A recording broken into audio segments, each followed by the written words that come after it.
This is what happens when the fourth turning meets fifth generation warfare.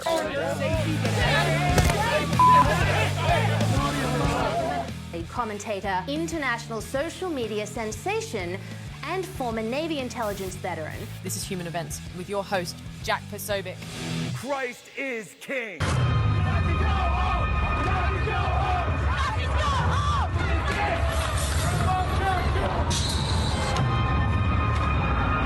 Don't let Trump get clear like they was. City times to be organized and orchestrated chaos. They call everybody they disagree with Nazis. I felt like I had no choice but to do what I did. So yeah, kill the Nazis.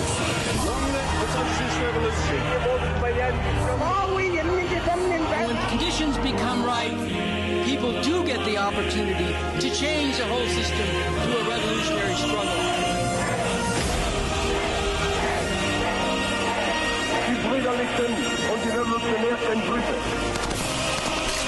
International Revolutionary People's Guerrilla Forces were to defend social revolutions around the world. We gotta fight it out. We're gonna remake this country in the street. Liberals get the f***ing wall first.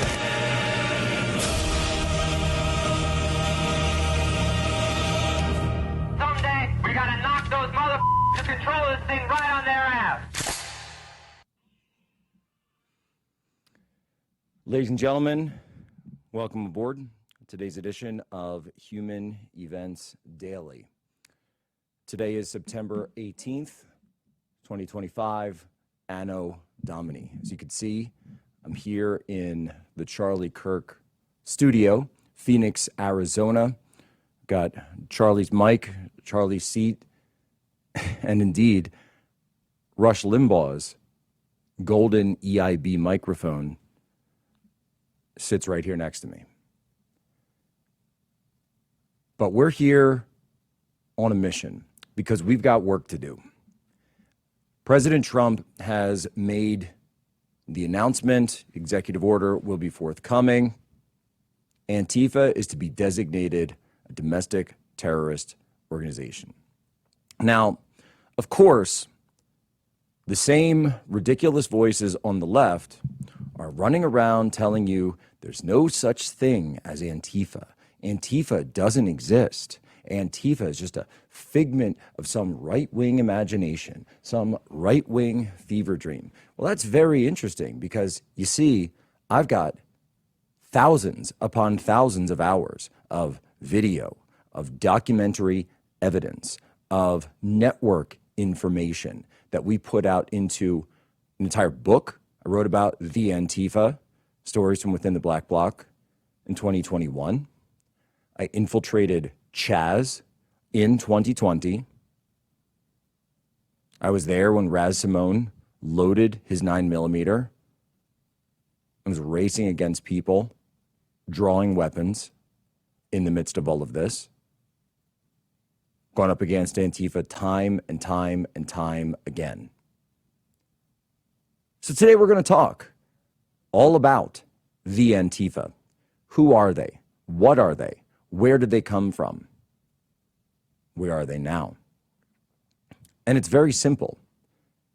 Antifa, the Antifa, anti-fascism, this is their creed. This is their marketing strategy. And it always has been a marketing strategy for international communism, going all the way back to the original founder of Antifa, Leon Trotsky.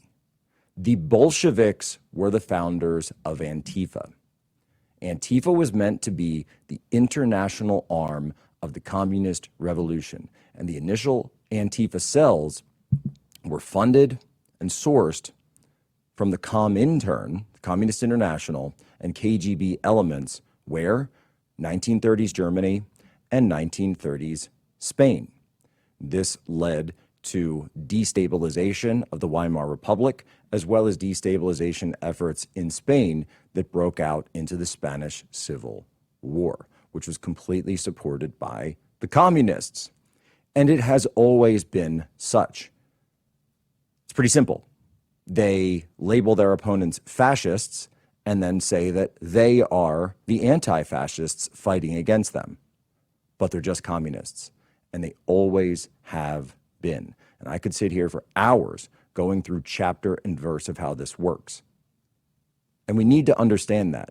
The right needs to understand what it is that we're up against, and we need the right tools and the right rhetoric, the right words. People say, Posobiec, why are you so focused on words? Why are you push back, and why are you so particular about words? Because it's the words that control our thinking. And if we use the right words, then we have the right thinking, and we have the ability to create the right policy and the right strategy to actually go after the problem. So how do you go after a problem? The first thing you have to do is diagnose it. What is Antifa? How is it that Antifa works? What are these decentralized cells? What are these front groups that are used? Legal entities, NGOs, nonprofits that are set up in order to support Antifa operations, the black blocs that you see in person, but also the financing and funding of legal cover, so that then when they get caught and they go to trial, or when they get caught and they get put up, that they have the ability to claim, well, like they did in Washington, D.C., that they were mass arrested and that wasn't fair.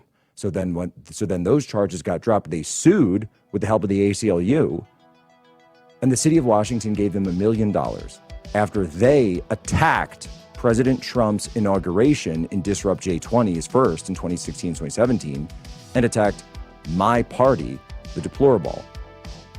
Pete Hegseth was there, by the way. He'll tell you all about it. He was in the streets. I'll be right back because we're going to get into all of this. Jack Posobiec, Human Events Daily, Real America's Voice.